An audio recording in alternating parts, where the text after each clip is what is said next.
Ayez un cœur fidèle. Shalom bien-aimés dans le Seigneur. Notre méditation du jour s'intitule « Ayez un cœur fidèle ». Nous tirons notre texte dans Proverbes chapitre 3, les versets 3 et 4 qui nous disent ceci. « Que la bonté et la fidélité ne t'abandonnent pas. Lis-les à ton cou, écris-les sur la table de ton cœur. Tu acquerras ainsi de la grâce et une raison saine aux yeux de Dieu et des hommes. » Alléluia. En plus de la bonté, soyons fidèles.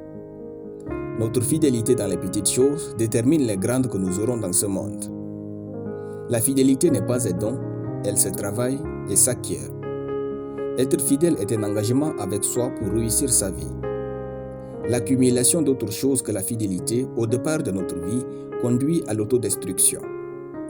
Être fidèle signifie « je fais ce que je dis et je dis ce que je fais. Sinon, je m'excuse et j'essaie d'être plus meilleur. » De nos jours, nous sommes facilement tentés par ce qui est élevé, pensant que cela traduit notre grandeur divine. Mais ce n'est pas toujours le cas. Dieu a caché notre grandeur dans les petites choses. Notre grandeur se trouve donc dans notre capacité à être fidèle dans les petites choses que Dieu nous confie.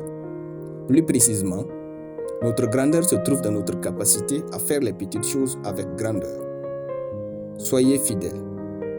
Soyez patients dans la fidélité. Ce ne sont pas les grandes choses qui font les grands hommes dans la vie, mais les petites. Soyez fidèles dans cette petite chose. Prouvez à Dieu que vous êtes venus à Christ pour demeurer avec lui et non pour ses bénédictions. Restez dans cette chose que Dieu vous a confiée assez longtemps pour porter de fruits. Notre verset dit que la bonté et la fidélité ne t'abandonnent pas, lis-les à ton cou, écris-les sur la table de ton cœur. Tu acquerras ainsi de la grâce et une raison saine aux yeux de Dieu et des hommes. Soyez fidèles. La fidélité donne une vie stable et une vie stable conduit à une vie productive, prospère et meilleure. Il n'y a rien que vous cherchez en ce moment à avoir dans ce monde dont l'origine ne se trouve pas dans votre cœur. Gardez votre cœur dans la fidélité, Dieu et les hommes vous célébreront. Sans la fidélité, vous êtes instable. Et quand vous êtes instable, les hommes ne peuvent pas vous faire confiance pour des grandes choses. Travaillez votre fidélité, cela vous demandera de la patience. Ne vous hâtez pas pour réussir. Ne vous hâtez pas de posséder des richesses. Prenez le temps de vous assurer seulement d'être fidèle. Alors tout ce que vous posséderez se multipliera et durera dans le temps. Alléluia. Nous allons prier.